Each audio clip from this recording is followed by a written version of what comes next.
Tim Donner with Liberty Nation TV, joined by Dan Ingram, who's written an article on the meltdown of the Republican Senate health care bill. And Dan, uh, the Republicans have now failed on three different attempts at the Senate level to repeal and replace Obamacare after barely getting a bill through at the House level. Where do you see health care going from here?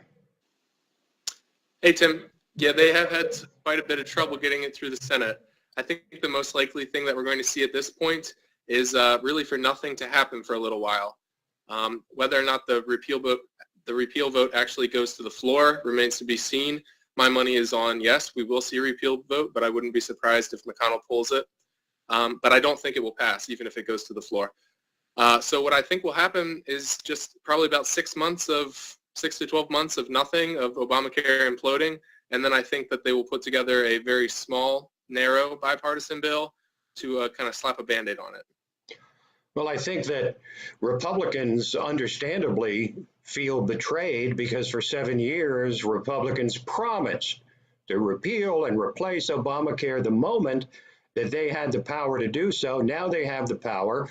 They seem to be chickening out or getting cold feet. Or is this just the product of a few recalcitrant senators as opposed to the Republican Party as a whole? You know, I think it does boil down to those few moderate senators that fall very far in the center of the political spectrum. I think that 2 years ago, when all three of them voted yes on a repeal bill, they did so under the understanding that Barack Obama would never sign it, so they'd never have to live with the consequences of a vote. As a result, I don't think they put much thought into it.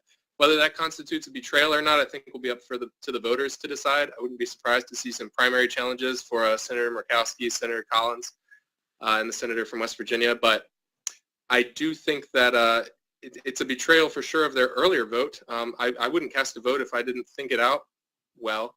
But in their defense, Obamacare has been here for a long time. The ground game is a little different than it was the day after it was passed. And a lot of consumers have really grown to like some of the regulatory aspects of Obamacare, if not the premiums and the deductibles. Well, maybe the problem is that after losing the presidential election in 2012, that Obamacare effectively became an entitlement. And as we know, entitlements are notoriously difficult, if not impossible, to change or replace or get rid of. Absolutely. I agree with you 100%. Social Security is the third rail of politics. Nobody will touch it. And it looks like Obamacare is moving in that direction. It may have been that they lost their chance, that 2012 it would have been feasible, and that at this point it's too ingrained in consumers' minds. They like having their dependents on their health plans automatically until they're 26. They like coverage for all sorts of mental health, contraception, all that. Well, now, the thing is with this Republican bill is that they'll eventually have to deal with Obamacare because it's imploding by all accounts. So when they ultimately have to deal with this, if only because the system completely implodes, are they better off, do you think, trying to do a simple repeal which gets rid of it and gives them time to replace it, a year or two, or would they be better off trying to do repeal and replace at the same time? I think the best thing is to do repeal and replace at the same time. For ideological purists, you'd obviously want repeal as soon as possible, and let's deal with replace in time. The problem that I see with a repeal now, replace later, is even the repeal bill that was proposed to vote on next week, it has about a 2-year time period baked into it to give them time to, nobody's falling off the insurance rolls the following day or anything.